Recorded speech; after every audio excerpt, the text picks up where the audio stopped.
அவ்வளோதான். பக்திக்கு எதுவுமே தடை கிடையாது. அழகாக கலியுகத்தை நான் சொல்கிறது ஒரு 500-600 வருஷங்களுக்கு முன், ஒரு 6 நூற்றாண்டுகளுக்கு முன் நடந்த சம்பவங்கள் இதெல்லாம் நான் சொல்கிறதெல்லாம். இப்போ எப்பொழுதுமே விட்டலன் தியானம். ஆஷாட சுக்ல ஏகாதசி சந்தோஷமாக போய் பாப்பா விட்டலன். எப்பொழுதுமே விட்டலனுடைய தியானம். அழகாக அவர்களுக்கு ஒரு குழந்தை பிறந்தா, ஜோரா ஜம்முன்னு. அந்த குழந்தைக்கு ஜோர சூரியநாராயணன் அப்படின்னு ஒரு பேர் வச்சுட்டா. அழகாக வளர்ந்துட்டு வரான் குழந்தை. ஆச்சரியமாக பூனெல்லாம் போட்டாச்சு, வேத பாடசாலைக்கெல்லாம் அனுப்புகிறா. என்னமோ பெருசாக படிப்பில் ஒரு பிடித்தம் இல்லை. குழந்தைகள் படித்தாதானே, படிக்கிறதுன்றது ஒரு முக்கியமான விஷயமாச்சு வாழ்க்கையில். படிப்பு தானே நிஜமாகவே கடைசி வரைக்கும் நம்ம கூட இருக்கக்கூடிய ஒரு தனம். பகவன் நாம ஜபம், குரு, அதுக்கப்புறம் லெவலில் பார்த்தோம்னா படிப்பு தானே உத்தமமான தனம். படிப்பு வீண் போகவே போகாது. நிச்சயமாக படிக்காதவ எல்லாரும் நான் படிக்கலை அதனால் சந்தோஷப்படுறேன் பெருமைப்படுறேன்னு ஒருத்தரும் சொல்லவே முடியாது. வளர்ந்துருக்கலாம், எத்தனையும் நடந்திருக்கலாம். ஆனாலும் படிப்புன்றது வாழ்க்கையுடைய அத்தியாவசியம், இன்றியமையாத தேவை. அதனால் குழந்தைகள்லாம் நன்னா படிக்கணும். படிக்கிறதுன்ற ஒரு பெரிய பாக்கியம். இந்த குழந்தைய படிக்க சொல்கிறாரோ அப்பா, ஒழுங்காக படிக்க மாட்டேங்கிறான். ஒரு நாள் ரொம்ப திட்டார், ரொம்ப அடிச்சுட்டார். குழந்தை பயந்து போயிட்டான். இவ்வளோ அடி வாங்கணுமா? ஒரு நாள் வீட்டை விட்டு ஓடிட்டான் சொல்லாமல் கொள்ளாமல். எங்கெல்லாமோ தேடுறா, கிடைக்கல குழந்தை. இந்த குழந்தை எங்கெல்லாமோ ஓடி கடைசியில் அவள் கிராமத்துக்கு பக்கத்துலேயே ஒரு சின்ன காடு. அந்த காட்டில் நான் பாட்டுக்குள்ளே நுழைஞ்சு விட்டான். பயந்து போய் யார்கிட்டையும் மாட்டின்றப்படாது. ஓடினதுக்கு வேறு அடிப்பா. அடித்தான் ஓடினா திருப்பி அதுக்கு வேறு அடி விழுமேன்னு பயம். பார்த்தான் அவனுடைய பாக்கியம், அந்த காட்டில் ஒரு பழைய கோவில், பாழடைஞ்ச கோவில். கோவிலை பார்த்தோன்னா எனக்கு ஒரு தைரியம். காட்டை பார்த்தோன்னா ஒரு பயம், கோவிலை பார்த்தோன்னா ஒரு தைரியம். ஆனால் தெய்வம் இருக்கு இல்லையா? கோவிலை பார்த்தாலே ஒரு சமாதானம், கோவிலுக்குள்ளே வரதே ஒரு திருப்தி, கோவிலை நினைக்கிறதே ஒரு ஆனந்தம். நம்ம போன அத்தனை கோவில்கள் நம்ம மனசுக்குள்ளே நிற்கிறது இல்லையா? அப்பாடான்னு. அழகாக அந்த கோவிலுக்குள்ளே ஓடி வந்துட்டான். அழகாக ஒரு சூரிய நாராயண மூர்த்தி. யாரும் பூஜையெல்லாம் பண்ணுறதில்லை. ஆனால் அந்த சூரிய நாராயண மூர்த்திக்கு அப்படி ஒரு சாநித்தியம், அவ்வளவு அழகான சாநித்தியம். இந்த குழந்தை போய் சூரிய நாராயணோட காலை பிடிச்சுட்டான். ஓன்னு அழுதான், எனக்கு படிப்பே வரமாட்டேங்கிறது, எங்கள் அப்பா என்னை திட்டுறார், நான் என்ன பண்ணுவேன் ஓன்னு அழறான். ஆனால் கொஞ்சம் புராணங்கள்லாம் கேட்டு வச்சுருக்கான். ஆஞ்சநேயருக்கு சூரிய பகவான் தான் குருவாக இருந்து எல்லாம் சொல்லி கொடுத்தார் அப்படின்லாம். அதனால் நான் ஆஞ்சநேயருக்கெல்லாம் படிப்பு சொல்லி கொடுத்தேன், எனக்கு சொல்லி கொடுங்கோளே அப்படின்னு அவர் காலை பிடிச்சுன்னு அழுது அழுது அழுது களைச்சி போய் தூங்கி போயிட்டான். அப்படியே ஒரு நாள் ஆயிடுத்து. அவனுக்கு தெரியலை. வீட்டில் எல்லாரும் தேடின்னு இருக்கா, ஊர் ஊராக கிடைக்கல. யாருக்கும் காட்டுக்குள்ளே வந்து குழந்தைய தேடணும்னு தோணலை. காட்டுக்குள்ளே எங்கே குழந்தை போக போகிறது? பயந்து போயிருக்க மாட்டான் அப்படின்னு நினச்சார்கள். ஒரு நாள் ஆச்சு, 2 நாள் ஆச்சு. கண்முழிக்கும் போதெல்லாம் ஓன்னு அழறான். பசி வேறு, தாகம் வேறு, கலப்பு வேறு. திருப்பியும் அழுது அழுது புலம்பி புலம்பி சூரியநாராயணன் திருவடிகள்லேயே அப்படியே தூங்கி போயிடுறான். 2 நாள் ஆச்சு. 3ஆவது நாள் இந்த குழந்தைய யாரோ எழுப்புறான். பயப்படுறான், தூக்கி வாரி போடுறது. பயந்து எழுந்துக்கிறான். பார்த்தா அழகாக ஒரு பிராமணர், நல்லா தேஜோமயமாக இருக்கார். நல்லா உச்சி குடுமையெல்லாம் வச்சுண்டு, கோபி சந்திரமெல்லாம் இட்டுண்டு, பஞ்சகச்சமெல்லாம் கட்டுண்டு, கழுத்தில் துளசி மாலையெல்லாம் போட்டுண்டு, கையில் ஒரு கிண்ணத்தோடு நிற்கிறார். டே குழந்தை, எங்கடா இங்கே தனியாக இருக்காய்? பார்த்தா ரொம்ப பசியில் கிளச்சி போனவன் போல இருக்கியே, இந்த பாலை குடின்னு கொடுத்தா. நன்னா பாலை குடித்தான் குழந்தை. பாலை குடித்தான். அதுக்கப்புறம் அவர் ஒன்றும் பேசல, அவர் பாட்டுக்கு போயிட்டார். இவனுக்கும் தோணலை என்னன்னு கேட்குறதுக்கு. இப்படியே 1 நாள் ஆச்சு, 2 நாள் ஆச்சு, 7 நாள் ஆயாச்சு. டெய்லி அந்த பிராமணர் மட்டும் வந்து பால் கொடுத்துட்டே இருந்தார். பால் கொடுக்க கொடுக்க கொடுக்க இவன் மனசுக்குள்ள அப்படி ஒரு தைரியம், ஒரு நம்பிக்கை, ஒரு ஸ்ரத்தை, அப்படி ஒரு பலம் வந்துடுத்து. மனசுக்குள்ள அப்படி ஒரு காம்பீரியம் வந்துடுத்து, நம்பிக்கை. பயந்து நடுங்கின்ற இருந்த குழந்தைக்கு ஒரு தைரியம் வந்துடுத்து. ஒரு 7 நாள் ஆச்சு. இந்த பிராமணர் டெய்லி பால் கொடுத்துட்டு இருந்தார். அழகாக 7ஆவது நாள் முடிஞ்சு கோவிலை விட்டு அவன் வெளில வந்தான். அப்போ தூரத்தில் மாடு மேய்க்கிற பசங்கள்லாம் பார்த்தா அப்போ தான் அந்த வழியாக ஒருத்தர் போனால் அவருக்கு தெரிஞ்சு போயிடுத்து இந்த பையன் அப்படின்னு. உடனே வீட்டில் போய் அவள் அப்பா அம்மா கிட்ட சொல்லி அவள் அப்பா அம்மாவை கூட்டுண்டு வந்தா. அவர்களும் ஓடி வந்தார்கள். கிராமத்து பக்கத்தில் இருக்கிறதுனால ஓடி வந்தார்கள். குழந்தைய பார்த்தா ரொம்ப சந்தோஷம். குழந்தை பல பல பலன்னு தேஜஸாக இருக்கான். அவளுக்கு புரியலை, குழந்தை என்னடா சாப்பிட்டா ரொம்ப பலமாக இருக்கே, அவனை பார்க்குறதுக்கே அதிசயமாக இருக்கே, என்ன ஏதுன்னு விசாரிச்சா. அவன் சொன்னான் ஆச்சரியமா, அது டெய்லி ஒரு பிராமணர் வந்தார், பால் கொடுத்தார் அப்படின்னா. அவள்லாம் பார்த்தாங்க, எங்கள் ஊரில் யாரும் பிராமணன் அந்த மாதிரி இல்லையேடான்னார். இல்லை, டெய்லி வந்தார், பால் கொடுத்தார். யாருன்னு விசாரிச்சியாடா? தெரியல. அப்புறம் இவாளே முடிவு பண்ணால் அது சூரிய நாராயணனாக தான் இருக்கணும்.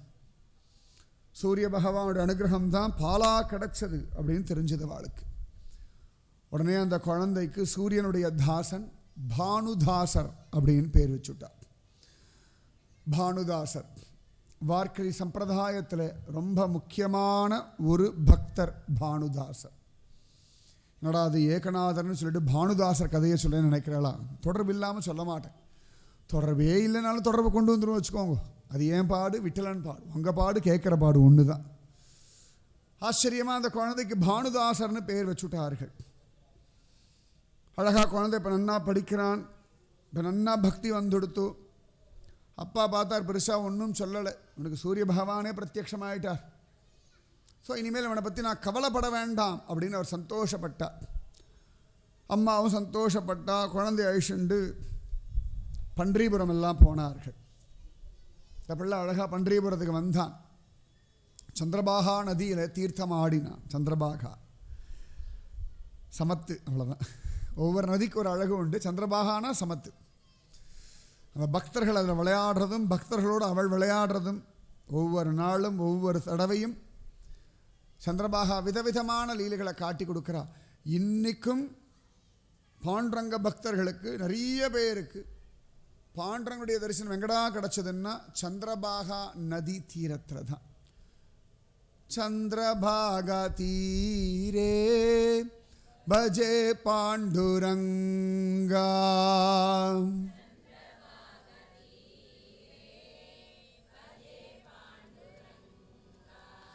சந்திரபாகா தீரே பஜே பாண்டுரங்கா,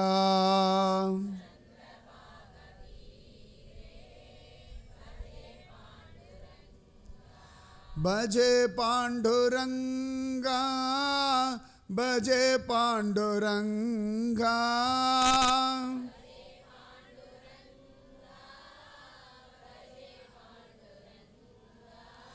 பஜே பாண்டுரங்கா, பஜே பாண்டுரங்கா,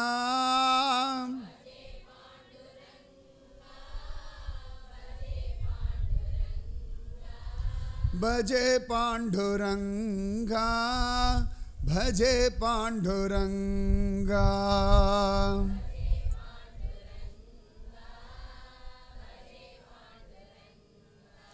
புண்டலீக வரதா பஜே பாண்டுரங்கா,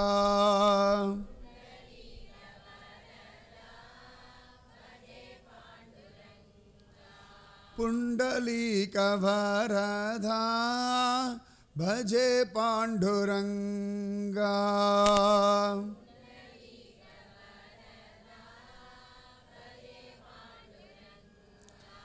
பஜே பாண்டுரங்கா, பஜே பாண்டுரங்கா,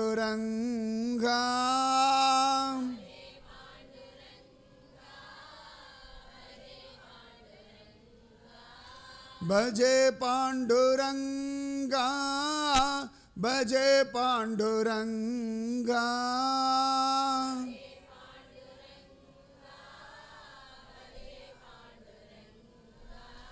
பஜே பாண்டுரங்கா, பஜே பாண்டுரங்கா.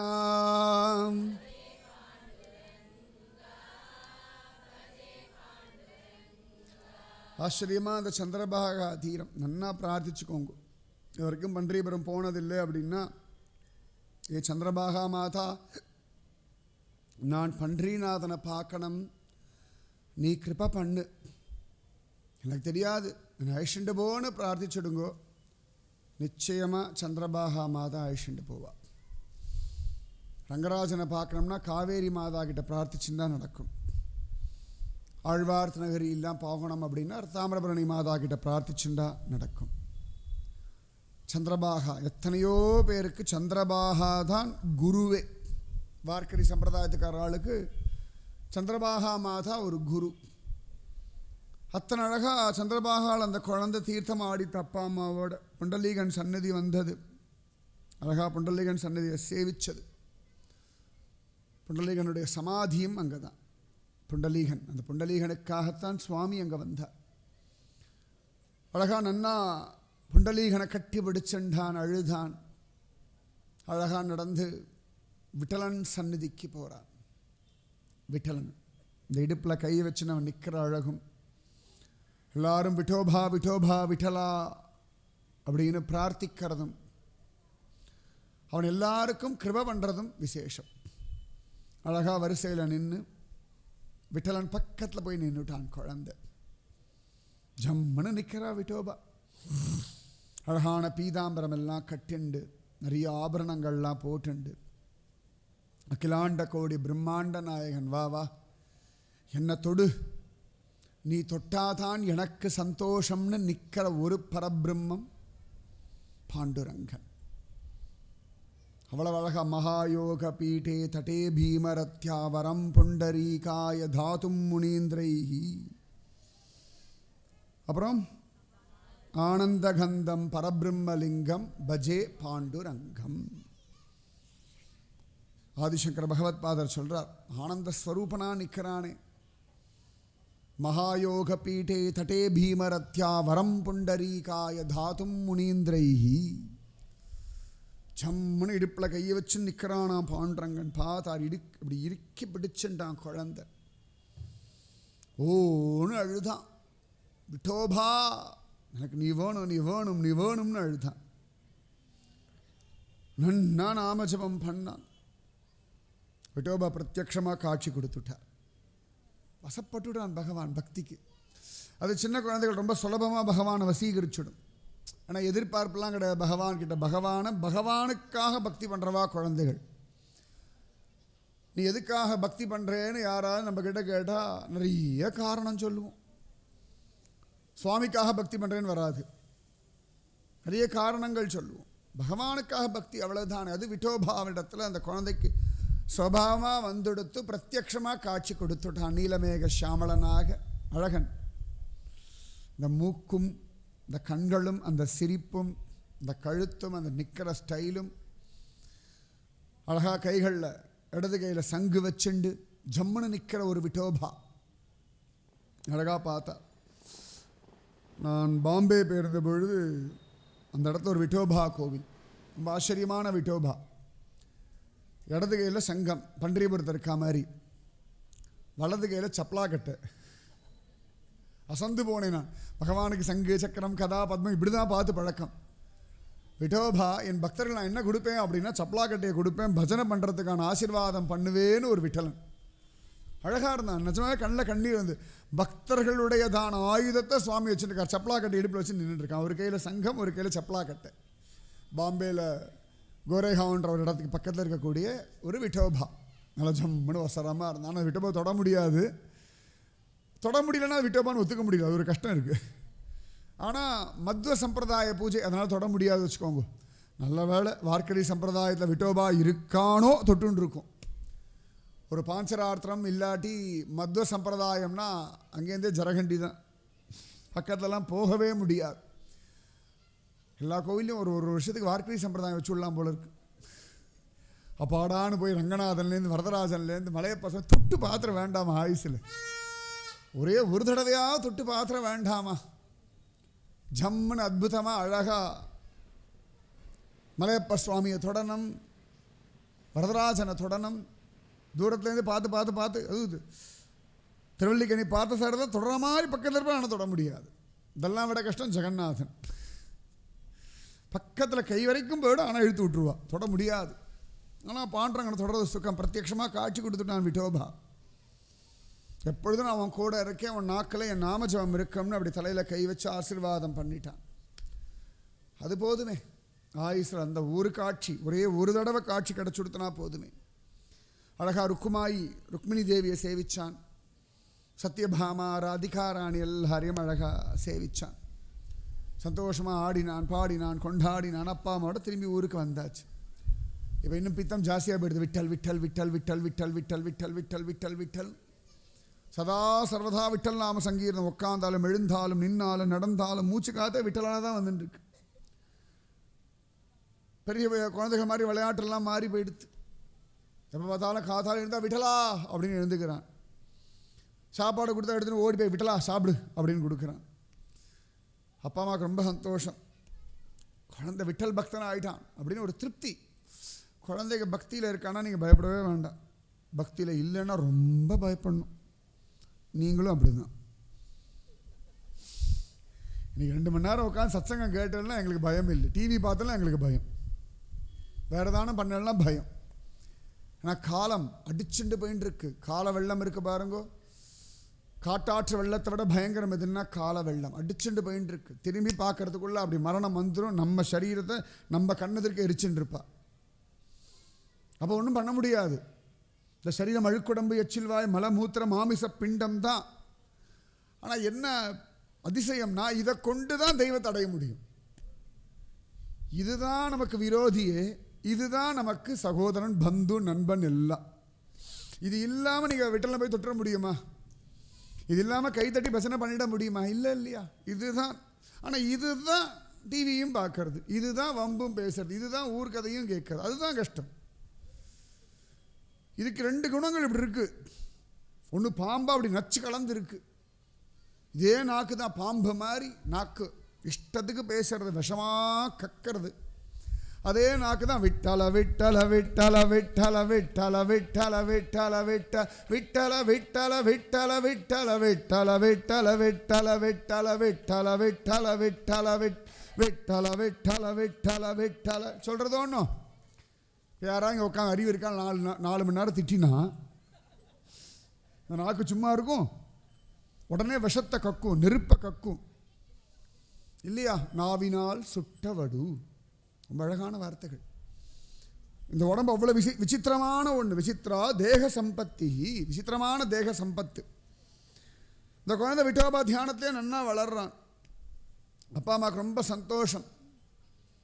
தகுந்த வயசு வந்தது. கல்யாணம் பண்ணி வச்சுட்டார்கள். மனைவியோடு சேர்ந்துண்டு ஒரு பகவத் பக்தி ஆனந்தமாக அப்பா குடும்பத்தை நடத்தின்னு இருக்கார். அவர் துணி வியாபாரம் எல்லாம் பண்ணிட்டு இருந்தார். குழந்தைக்கு ஒன்றும் பெரிய குடும்ப கவலையெல்லாம் இல்லை. அப்பா கொஞ்ச நாள் ஆகட்டும், பொறுப்பு வரட்டும், பார்த்துக்கலாம் அப்படின்னு விட்டுட்டே இருந்தார். அவன் பாட்டுக்கு பக்தி குடும்பம் இப்படி சௌக்கியமாக இருந்தான். எல்லாருக்குமே சரீரத்துக்கு ஒரு முடிவு உண்டு. இந்த இயற்கை காலம் வந்தது. அப்பா அம்மா 2 பேரும் பரமபதிச்சுட்டார்கள். திடீர்னு பார்த்தா குடும்ப பாரம் வந்துடுத்து. குழந்தை எல்லாம் பிறந்திருக்கு. ஒன்றும் புரியல. அப்பொழுது விட்டோபா இருக்கான். அவ்வளோதான், விட்டோபா இருக்கான். ஏதோ கொஞ்ச நாள் தனம் இருந்தது, இப்படி குடும்பம் ஓடி. அப்புறம் கொஞ்சம் கொஞ்சமாக வறுமை வர ஆரம்பிச்சுடுத்து. அப்பொழுதும் விட்டலனுடைய நாமத்தை விட்டவர் இல்லை, விட்டோபாவுடைய தியானத்தை விட்டவர் இல்லை. எது வந்தாலும் வரட்டுமே, காலத்தில் எப்படி வரும் போகும் வரும் போகும். பகல் வந்தால் ராத்திரி வந்து தானே ஆகணும், ராத்திரி வந்தால் பகல் வந்து தானே ஆகணும். வெயில் ஒரு மேலே ஒரு எல்லைக்கு மேலே ஜாஸ்தியாக போச்சுன்னா மழை பெஞ்சு தானே ஆகணும். ஒரு எல்லைக்கு மேலே மழை பெஞ்சாலும் ஒரு இடத்துல மழை நின்று வெயில் அடித்து தானே ஆகணும். எல்லாத்துக்கும் ஒரு எல்லை உண்டு. இந்த சோதனையான காலகட்டங்களில் தான் தெய்வ பக்தி நன்னா பண்ணணும். ஏண்டா அப்படின்னா அப்போ தானே தெய்வ அனுகிரகம் புரியும். அப்போ தான் தெய்வம் காப்பாற்றுன்னு அர்த்தம் இல்லை. சோதனையான காலகட்டங்களில் தெய்வம் எப்படி கூட இருந்து நம்மளை நடத்துறதுன்னு அப்போ தான் புரியும். பக்தி பண்ணலைன்னா சோதனையான காலகட்டங்களில் தெய்வம் கைவிட்டுடும்னு அர்த்தம் இல்லை. சோதனையான காலகட்டங்களில் தெய்வம் நமக்கு பண்ணக்கூடிய அனுகிரகம் பக்தி பண்ணும் பொழுது தான் புரியும். இல்லாட்டி புரியாது. இல்லாட்டி பயப்படுவோம், நடுங்குவோம். ஒவ்வொருத்தர் சொல்கிறத கேட்டு புத்தி பேதலிக்கிறது. நமக்கு ஒரே கவலையாக மனசு பாரம் அழுத்தின்றே இருக்கும். அதே பகவத் தியானம் பண்ணோம், நாமஜபம் பண்ணோம்னா பகவான் இருக்கான், பார்த்துப்பான். என் வாழ்க்கை நடக்கும், இதுவும் கடந்து போகும் அப்படின்னு ஒரு மனசு பக்தியினால் கிடைக்கிற மாதிரி வேறு எதனாலையும் கிடைச்சுடாது. இந்த தெய்வ நம்பிக்கை, அந்த நாம ஜபத்தில் மனசு லேசாகிற மாதிரி உலகத்தில் வேறு எந்த விஷயத்தினாலையும் மனசு ஒரு லேசாக ஆகவே ஆகாது. ஆச்சரியம். பார்த்தார் உடனே நிறைய பேர் அவள் அப்பாவுக்கு தெரிஞ்சவா சொந்தக்காரெல்லாம் சொன்னான், ஏ பானுதாஸ், வாழ்க்கையில் குடும்பம் முக்கியம்பா, வியாபாரம் எல்லாம் பண்ணணும், நாங்கள்லாம் கொஞ்சம் பணம் போட்டு உனக்கு ஒரு மூலதனம் தரோம், அதை கொண்டு துணி வியாபாரம் பண்ணு, அழகாக விலையெல்லாம் மாற்றி சொல்லணும். இதெல்லாம் உண்டு வியாபார நுணுக்கங்கள்னு ஒரு வார்த்தை வச்சுருக்கோம் இப்பெல்லாம், வியாபார தந்திரங்கள் அப்படின்னு. அந்த மாதிரிலாம் பண்ணால் நல்லா சம்பாதிக்கலாம் கடகடன். அப்புறமா நீ கொஞ்சம் கொஞ்சமாக முதல்ல அடைச்சிடு, வட்டியெல்லாம் எங்களுக்கு வேண்டாம்னா. எப்படியோ விட்டோபா யார் மூலமாக ஒரு சகாயம், எப்படியோ ஒரு ஒத்தாசை நமக்கு கிடைக்கும்.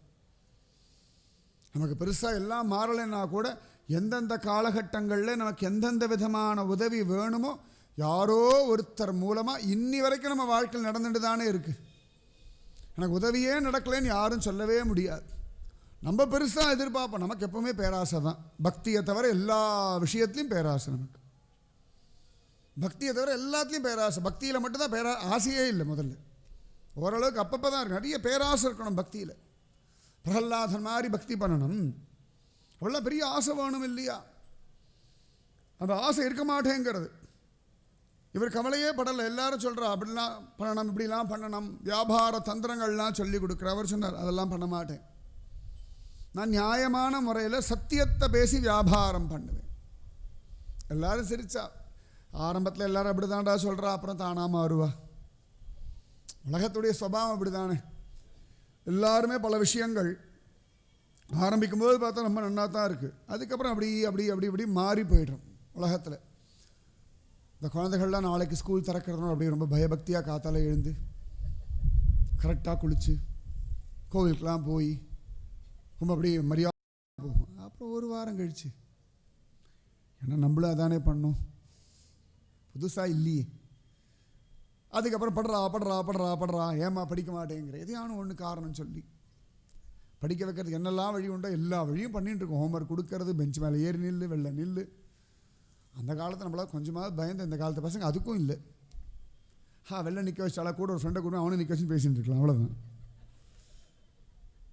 இந்த காலத்து பசங்களாம் ஒருத்தன் கேட்டேன், எப்படா படிப்பேன், நாங்களாம் லார்ட் ஆஃப் லாஸ்ட் பெஞ்ச் அப்படின்னா. இன்னொருத்தன் சொன்னான் என்கிட்ட, நான்லாம் அவுட்ஸ்டாண்டிங் குருஜி அப்படின்னா. அப்படி ஆடான அவுட்ஸ்டாண்டிங் அப்படின்னுட்டான். எப்பயுமே வெளியில் நிற்கிற ஒருத்தன் நான் அப்படின்றான்.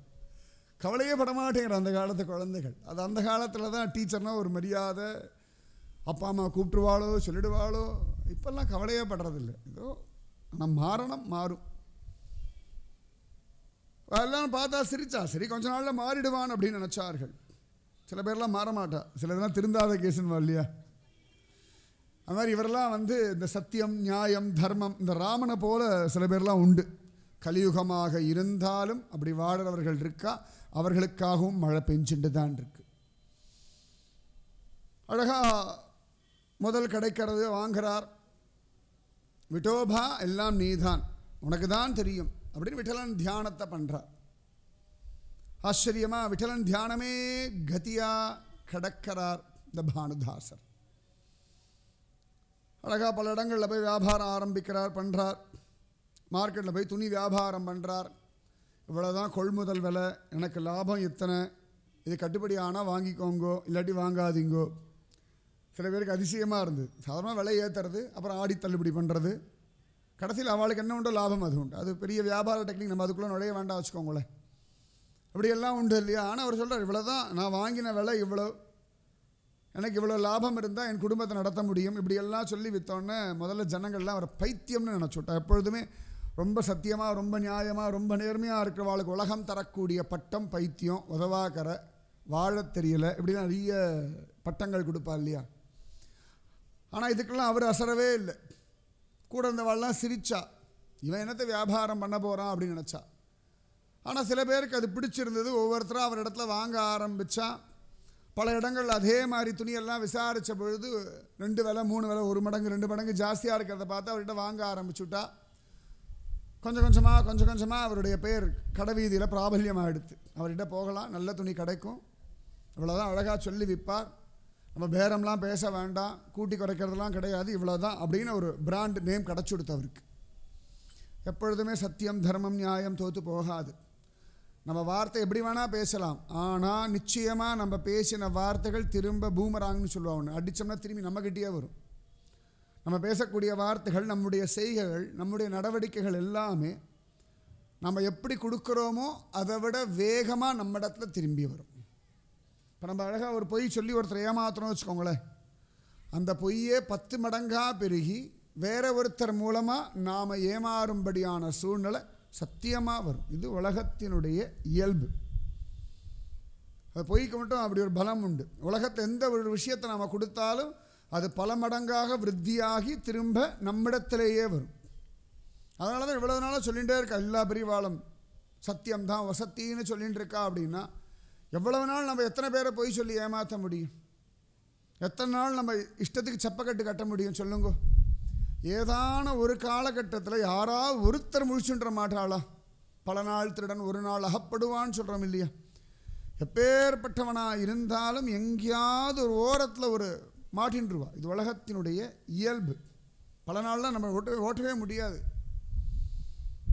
ஆச்சரியம், இவருக்கு நல்ல மரியாதை வந்தாச்சு, அழகாக நல்ல லாபம் வர ஆரம்பிச்சுடுது. எல்லாம் விட்டோபா கிருபை. எல்லாரும் இவர்கிட்ட வந்து கேட்குறான், எப்படி நடக்கிறது வியாபாரம்? அவர் அழகாக அந்த கடன் வாங்கின பணமெல்லாம் அடைச்சுட்டார். எப்படி இவ்வளோ சம்பாத்தியம் இவ்வளோ சீக்கிரம் பண்ணாய்? விட்டோபா கொடுத்தான், விட்டலன் நடத்தினான். உடனே எல்லாரும் எங்களுக்கு சொல்லிக் கொடு அப்படின்னா, உள்ளதை சொல்லுங்க சத்தியத்தை. அவசரம் அதெல்லாம் நடக்காது. அப்போ அவ்வளோதான், நான் ஒன்றும் பண்ண முடியாது. என்னுடைய வியாபார தந்திரம் இவ்வளவு தான். நான் ஜனங்களுக்கு நியாயமாக நடந்துக்கிறேன், அவர்களும் என்னிடத்துல நியாயமாக இருக்கா. எப்பொழுதுமே நம்முடைய நியாயம் தர்மம் ஒரு நாளும் தோற்று போகாது. இன்னி வரைக்கும் நான் பார்த்துட்டு இருக்கேன், சுயம் அனுபவத்தில் சொல்கிறேன். நம்ம நியாயமாக இருக்கோம் தர்மமாக இருக்கோம்னா நமக்கு நஷ்டம் வந்தால் கூட தோள் கொடுக்கறதுக்கு ஒரு 4 பேர் நிற்பா. நம்ம பொய் சொல்கிறோம் ஏமாத்துறோம்னா நிச்சயமாக நம்மளை கண்டுக்காமல் போகிறது பல பேர் இருப்பாள். இது உலகத்தினுடைய இயல்பு. ஏன்னா எல்லாத்துக்குள்ளே இருந்தும் தெய்வம் பார்த்துன்னு இருக்கு. தெய்வத்துக்கு தெரியாமல் ஒரு விஷயமும் உலகத்தில் நடக்காது. வியாபாரமோ குடும்ப விஷயமோ எதுவாக இருந்தாலும் பகவானுக்கு நல்லா தெரியும். குழந்தைகள்லாம் டெய்லி படிக்கிற மாதிரி கையில் புக்கை வச்சுக்கலாம், மார்க் வரும்போது தெரிஞ்சிருமே. எப்பயும் கையில் புக்கும் கையுமா தான் பிள்ளை இருக்கான்னு சொல்லலாம். நம்ம எக்ஸாம் எழுதும் முகத்தில் அப்படி வெளிரி போச்சுனாலே தெரியும் என்னடா அது அப்படின்னு. அது ரிசல்ட்டுக்கு முன்னாடி நாள் தூங்கலை அப்படின்னா தெரிஞ்சு போச்சு, ரைட்டு. ரிசல்ட்டுக்கு முன்னாடி நாள் தூக்கம் பிடிக்கலை அப்படின்னா என்ன எழுதியிருப்பான்னு நம்ம யூகிச்சுடலாம். ரொம்ப நன்னா எழுதி மார்க் குறைஞ்சிடக்கூடாது நினைக்கிறவாளுக்கும் தூக்கம் வராது, எப்படியா பாஸ் பண்ணால் போகுதுன்னு நினைக்கிறவாளுக்கும் தூக்கம் வராது, ரெண்டுமே உண்டு.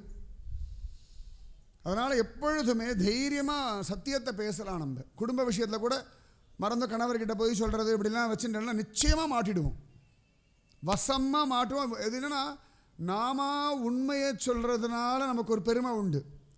நாம் சொன்ன போய் இன்னொருத்தர் மூலமாக தெரியறத போல ஒரு கேவலம், ஒரு அசிங்கம், ஒரு அவமானம் வேறு எதுவுமே கிடையாது. எப்பொழுதுமே ஞாபகம் வச்சுக்கோங்க, குடும்பத்தில் என்னையா நிச்சயமாக போய் சொல்லி மாட்டாமல் யாரும் இருந்திருக்க மாட்டோம். கடைசியில் யார் மூலமாக சம்மந்தமே இல்லை, அவள் நல்லவ மாதிரி அதை சொல்லும்பொழுது நமக்கு அவள் மேலே கோவம் வரும். ஆனால் நேரடியாக அவர்கிட்ட உண்மையை சொல்கிறதுனால நமக்கு ஒன்றும் பெரிய நஷ்டம் வரக்கூடாது, போகிறதும் கிடையாது. அதனால் எப்பொழுதுமே அந்த சத்தியம் தர்மம் நியாயம் இதுக்கெல்லாம் என்றைக்குமே விலை உண்டு, தோற்று போனது இல்லை. நம்ம சொல்லுவோம் கலிகாலம் அதெல்லாம் மாறி போச்சு, அப்படிலாம் ஒன்றுமே இல்லை. இன்றைக்கும் நேர்மையாக வியாபாரம் பண்ணுறவாள் எனக்கு தெரியும். எத்தனையோ பேர் நான் பார்த்துருக்கேன், ரொம்ப அழகாக இருக்கும், ஆச்சரியமாக இருக்கும். எத்தனையோ கடைகள் நமக்கும் பழக்கம் இருக்கு இல்லையா? அவ்வளவு அழகு இந்த பானுதாசர். நல்லா வியாபாரம் பெறுகிறது, பல ஊர்கள் போய் வியாபாரம் பண்ணுறார், எங்கே போனாலும் நல்ல லாபம் கிடைக்கிறது. ஆனால் இந்த சத்தியத்தை விதைச்சிட்டோம்னா என்ன விதைக்கிறோமோ அதற்குரிய பலன் உண்டு இல்லையா? இப்போ முள்ளுச்செடியை விதைச்சோம்னா நிச்சயமாக முள்ளுச்செடி வளரும், அது என்ன வேணுமோ அது என்ன கொடுக்க முடியுமோ அதை கொடுக்கும். அதே ஒரு ஆலமரம் விதைச்சோம், ஒரு வாழை மரம் விதைச்சோம்னா என்ன விதைக்கிறோமோ அதற்குரியதான பொருள் வரும், அதை அறுவடை பண்ணுறதுக்கான தகுதியும் நமக்கு வந்துடும். வினை விதைத்தவன் வினை அறுப்பான்றோம் இல்லையா? அதனால் நம்ம விதைக்கிறது எல்லாமே சரியாக இருக்கணும், நல்லதாக இருக்கணும். அப்போ நிஜமாகவே வாழ்க்கை நல்லதாக இருக்கும். நம்ம இஷ்டத்துக்கு எதை வேணால் விதைச்சுட்டே போனோம் வச்சுக்கோங்களேன், அதெல்லாம் வளர்ந்துட்டே இருக்குது, கர்ம வினையாக வளர்ந்துட்டுருக்கு. பொய்யை விதைச்சோம்னா அந்த பொய் வளர்ந்துட்டுருக்கு. நமக்கு பின்னாடியே வளர்ந்துட்டு இருக்கும். ஒரு நாள் அழகாக அந்த பொய் நம்மளை விட பெருசாக நிற்கும். சில பேரை பார்த்து சொல்லுவோம் புழுகூனி மூட்டை, ஆஹா. சில பேர் சொன்னாலே நம்ப மாட்டோம், எல்லா கதையும் கேட்டுப்போம். சில சந்தர்ப்பங்கள் நம்ம குழந்தைகளை ஏதான கதையெல்லாம் சொல்கிறது, அழறது அப்படின்னா இதே தான் நடிக்காதன்னு அப்படின்னுவோம். அவ்வளோதான், செல்லுபடி ஆகாது. ஏன்னா எப்படி இருந்தாலும் எல்லா சமயத்துலேயும் நம்மளால் பொய்யை ஒரே மாதிரி மெயின்டைன் பண்ண முடியாது. மறந்து போய் என்றைக்காலும் நம்மளே உண்மையை சொல்லிவிடுவோம். அதெல்லாம் ஒரு கஷ்டம் இருக்குது. பானுதாசர் ஜெயிச்சுண்டு வரார். விட்டலனை பிடிச்சவா தோத்தது இல்லையே. அப்போ ஒரு சந்தர்ப்பத்தில் இவாள்லாம் அழகாக வேற ஒரு ஊருக்கு போய் வியாபாரம் பண்ண போகிறார்கள். அழகாக வியாபாரம்லாம் பண்ணிவிட்டு நிறைய சேலையெல்லாம் கொண்டு போயிருக்கா. சேலை, வேட்டி,